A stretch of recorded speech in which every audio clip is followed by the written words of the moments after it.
Cooking oil ஊற்றிருக்கேன், கொஞ்சம் நெய் ஊற்றிக்குவோம். அப்புறம் கடைசியாக கொஞ்சம் நெய் ஊற்றிக்கலாம்.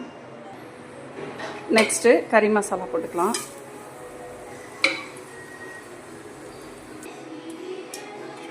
ஆனியன் போட்டுக்கலாம்.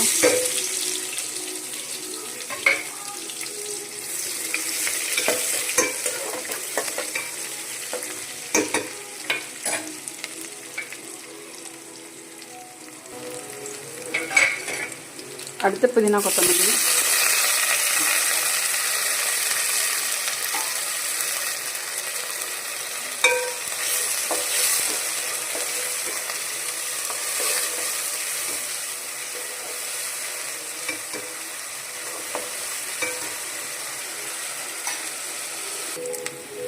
வெங்காயம் நல்லா வதங்கிருச்சு.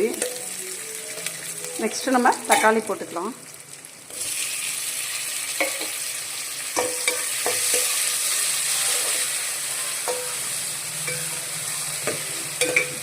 தக்காளி நல்லா வதங்கட்டும்.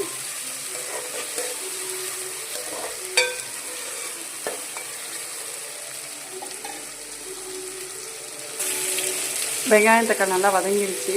ஆக்சுவலாக இன்றைக்கி கரண்ட் இல்லை, ஸோ நான் வந்து ரெடிமேட் மிக்ஸ் தான் வாங்கியிருக்கேன். இஞ்சி பூண்டு கொஞ்சம் ஆட் பண்ணிக்கலாம்.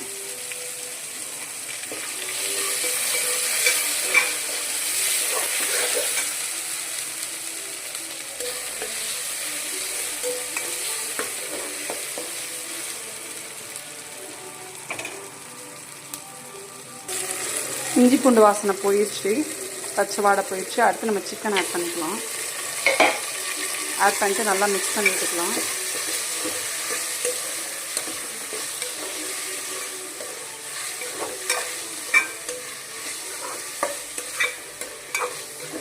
நம்ம ஒரு 2 பேருக்கு தான் பண்ணுறோம், ஸோ கொஞ்சோண்டு குவான்டிட்டி தான்.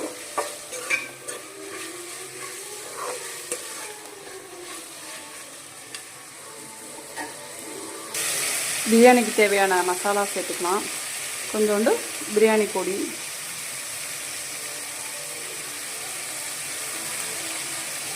கொஞ்சம் தனி மிளகாத்தூள்,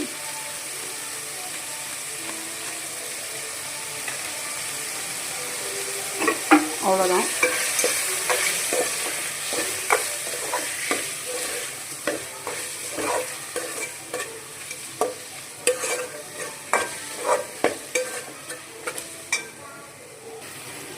தயிர் ஆட் பண்ணிக்கலாம்.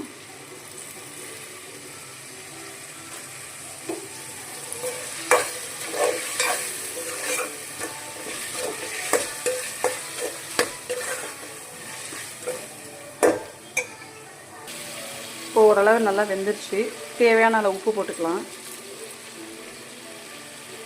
போட்டு நல்லா மிக்ஸ் பண்ணி விட்டுக்கலாம்.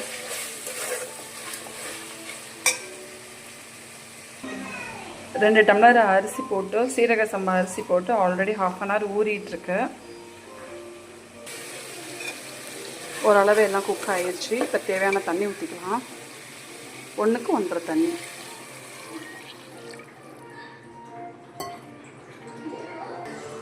இப்போ தண்ணி நல்லா கொதிச்சிருச்சு. நம்ம அரிசியை போடலாம்.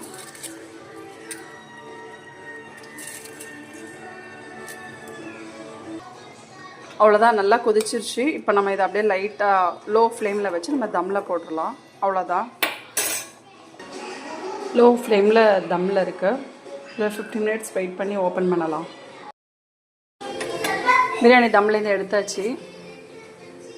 பாருங்கள் எவ்வளோ பொலப்பொலன்னு வந்திருக்குன்னு.